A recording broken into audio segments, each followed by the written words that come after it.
my life is shaped by a lot of events, but one of the most powerful was somebody doing these kind acts for my family. When I was 11 years old, we had a really, really tough Thanksgiving where there was no money and no food, and we wouldn't have starved. We always found a way to get something, but we weren't going to have a Thanksgiving dinner, that's for sure, certainly not a feast of any sort. And my mom and dad at the time were fighting like cats and dogs and saying things that once you say them, you can never take them back. You know the kind of stuff I'm talking about? And my mom was screaming at father about how he couldn't even take care of his own family, and it was horrible. And I have a younger brother and younger sister. I'm the oldest. So I was trying to keep them from hearing this conversation, and then a miracle happened. Bang on the door. I'm the oldest. They're screaming, so I go answer the door. And I answer the door, and standing there is this giant man. I was this little boy. And he's holding this huge box of food. And beside him on the ground was a black pot with an uncooked turkey in it. And he said, "Is your father home?" And I said, "Just one moment." I was like unbelievably euphoric. I thought, this is a gift from God. This is going to change it all. This is going to make my mom and dad happy. It's going to be unbelievable. So I go, and my father is screaming at my mother through a closed door to the bedroom door. And I said, Dad, there's a guy at the door. And he goes, "You answer the door." I said, "I did. He's got to see you." So I kind of teased control. I said, "Dad, you got to come." So he said, "Fine." He made one last yell at her, and he walks to the door. And I'm waiting there, just can't waiting to see his face. And my dad opens the door, and this man's standing there with this big box of food. And my father did not get happy. He looked at this man, and he raised his voice to him, and he said, "Look, we don't take charity." And then he took the door to slam it in the man's face. But the man was a good-sized man. He put his foot there and smacked his foot and bounced back open. He said, Sir, this is not charity. Everybody has tough times. Somebody knows you're having a tough time. And they want you to have a magical Thanksgiving. I'm just the delivery guy." He said, "Please take this." And my father said, "We don't take charity." He went to slam it again. And this time the guy put his shoulder against it so he couldn't do it. And then my father's staring at him. It's like these two males starting to get in this intense mode. And one's just trying to give a gift, and I'm freaking. And then the guy said something that I'll never forget, and in moments I wished he hadn't said. But he found a way to force my father. He's holding this thing, and he looked at me, and then he looked at my dad, and he said, "Don't make your family suffer because of your ego." Now my dad's level of energy increased, but he was also trapped. You get it? So he took the food, slammed it on our table, and slammed the door in the man's face and never even thanked him. And I didn't know what to do. Part of me wanted to cry. Part of me was crushed. And I watched my father storm off and went on back to scream at my mother. And I remember that day just thinking, I don't understand. And years later, I began to understand it a little bit. What I began to understand is that you look at a person's life, and it's like so much in life you could be joyous about. Like I wanted to smile, you know what I mean? Even now I can remember it. I wanted to smile about this great gift, but now I couldn't even smile because it would make him angry. And then I thought, years I figured out, our whole life is shaped by decisions. That's what we've talked about today, right? But there's 3 decisions you're making every moment you're alive. And the way you make these 3 decisions shapes your destiny.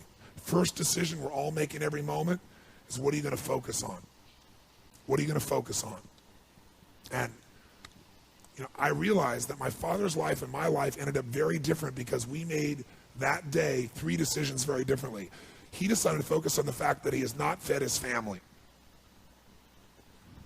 And the second question you got to decide, every moment you're alive, and including this moment, what are you going to focus on? The second question is, as you're focusing on, what does this mean? What does it mean? And the bottom line on meaning is, if you think about it, you get to make up the meaning, and most people pick the worst one, don't they? That day, my father decided to focus on the fact he hadn't fed his family, and I know what meaning he gave because he said it out loud over and over again, that he was worthless because he had not taken care of his family. And then the final, most important decision you make every moment you're alive, what am I going to do? What am I going to do? And I'll tell you what he decided to do. He decided to leave our family shortly thereafter, which at the time was the worst experience of my life. It was the most crushing experience I felt. It's been so many years now, I don't have the same feelings. Part of it is 3 years ago he passed away. But at the time, I knew no greater pain. My family knew no greater pain. I couldn't understand why he would leave. I loved him so much. And my life turned out very different than him. I was the only one to go to his funeral. No one else in the family would go. Nobody wanted to be part of it. He died alone of a disease called connective tissue disorder. And I can tell you, right before his death, he got the lesson because he looked at me and he said, son, he said, I was a bastard. I didn't connect with anybody, and look what I'm dying of. It's unbelievable. So that same day, I made 3 different decisions. I decided to focus on the fact there was food. What a concept. I like that. But what changed my life was the meaning I gave it. I decided that day that what this means is that strangers care. And if strangers care about me and my family, I decided what I was going to do is I was going to care about strangers.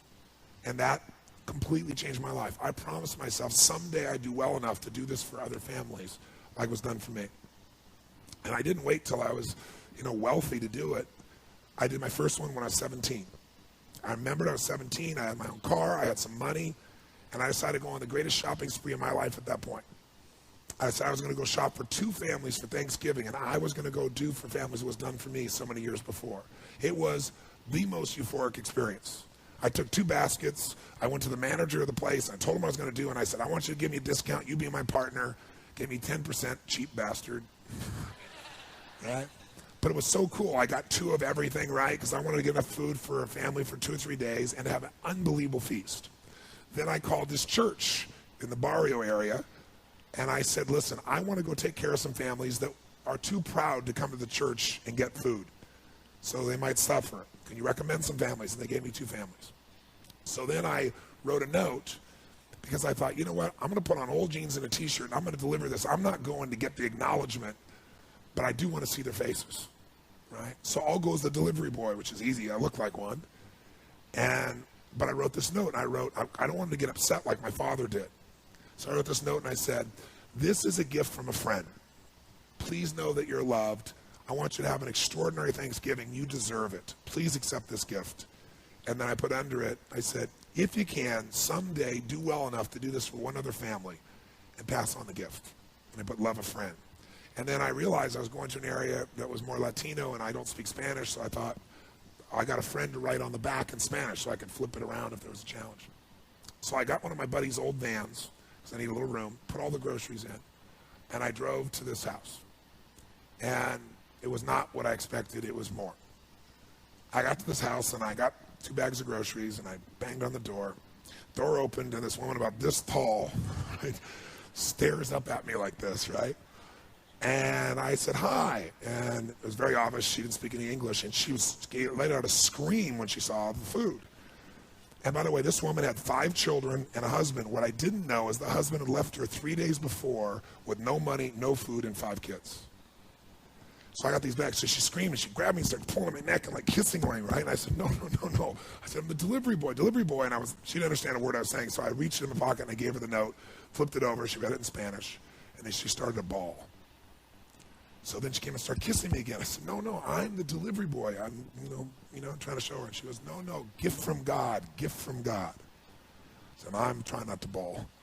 So I'm like, where do I put this? And I'm doing everything. I hold it together, like smiling, but I want to cry. And she just pointed. It wasn't a big house. It's like a room. So I went over and I put the stuff on there. And just as I'm trying to put stuff on there, I hear these screams. And all of a sudden, bam, bam, 2 boys hit me, one leg, then the other. These 2 little guys just tackle me, right? When they saw the food, they went crazy. When I saw the pumpkin pie, it was over.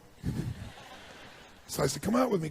And so they came out, and we kept bringing these groceries in. And I'm telling you, it was like, I don't know how to describe it. It was the most euphoric, fun, passionate, loving. It was like they're my little brothers, And so we brought all stuff in, and they were laughing, and they were lit up. And then, I'd done it all, and it was time to go, and I didn't want to go, and they didn't want me to go. This one little boy just wouldn't let go of my leg, and he just kept looking up to me and hugging me, and I was like, but I had to go make the other delivery.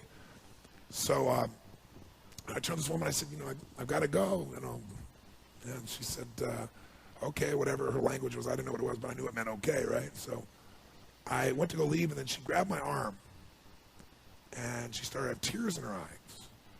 And And I said, I wanted to say, Happy Thanksgiving, but I didn't know Spanish, so I went, Feliz Navidad. Figured it was close, And she started she went from crying to laughing, right? And then she grabbed and gave me this big hug, and the kids gave me these hugs. And I remember I got out and I walked off, and they were all standing on the porch. And I got in this little van, and I drove it out and I turned it around. And as I went to turn it around, I looked in the rearview mirror, and I was feeling all this emotion building in my body. And I looked in the mirror, and I saw Mama standing in the porch with her kids, all the kids smiling. Mama sitting there crying hysterically and smiling from ear to ear. And I couldn't keep it together. I was right there, stopped in the street, and I started bawling uncontrollably. And I remember just thinking, this is a beautiful thing. Why is this making me cry? And, why is this a great thing? Why am I so emotional about this? And then I got it. I realized in that moment that the worst day of my life, my father leaving, had actually been the best day of my life. Because if I hadn't had that experience, I wouldn't be here today. And now because of that, I get to live this life. And I have the desire and the drive and the want to give in this way. And so I've really realized that the worst day was the best day, that was God's gift. The gift wouldn't have been there if he would have stayed. There's an old country song that says, thank God for unanswered prayers. It's a story about this man who wants his prayer and finds out later on it wasn't fulfilled, right?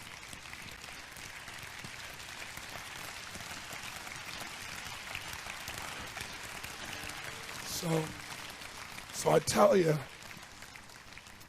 the story for a couple reasons. One is, if you want to change your life, figure out how your worst day was your best day. You'll change everything, because it is if you look for it. If you find the deeper meaning, it is. There's something in you that wouldn't be there without it. And the second reason is because I want to recruit your soul. Not for your money or business. I want to recruit you in this action of going and making a difference. I want to recruit you for you, because I know if you go do a few of these things, you'll get hooked, and you'll make it a ritual, and it'll change your life. Whatever things you do in your life, this is what it's really about. And, it won't be long before it'll be Thanksgiving here, and we still do this. I start out the first year, I fed 2 families, and the next year I fed 4. I'm going to double it. Next year I did 8, which was a lot of work. And I didn't tell anybody what I was doing, because I wasn't doing it for acknowledgement. I was doing it because it was right. But after a while, I thought I could use some help. So I got my friends together and said, you know what? Instead of just going and having turkey, let's give thanks. Let's go build baskets with food and great stuff, and let's deliver it to people. Then we'll come in and have a big dinner, and we'll talk about what we're grateful for and have our dinner. And so we did it, and it became a ritual, and it grew. And then I built some companies, and all my employees got involved. And then about 14, 15 years ago, I started my foundation. And last year, we fed over 1 million people now in 9 countries around the world, on Christmas and Thanksgiving. It's been a pretty amazing experience, right? Thank you. Thank you. Thank you. Thank you. Thank you. So I thank you for your applause. I wasn't telling you for that reason. I want to recruit you. And you can give your money, but I'd much prefer if you would just go deliver the food. Because I'll tell you what's great. You'll be changed by that. It's easy to give money. But when you enter an environment and you give, you don't give as the giver. You go as the delivery person, but you're really the one that made it. It'll absolutely change your life.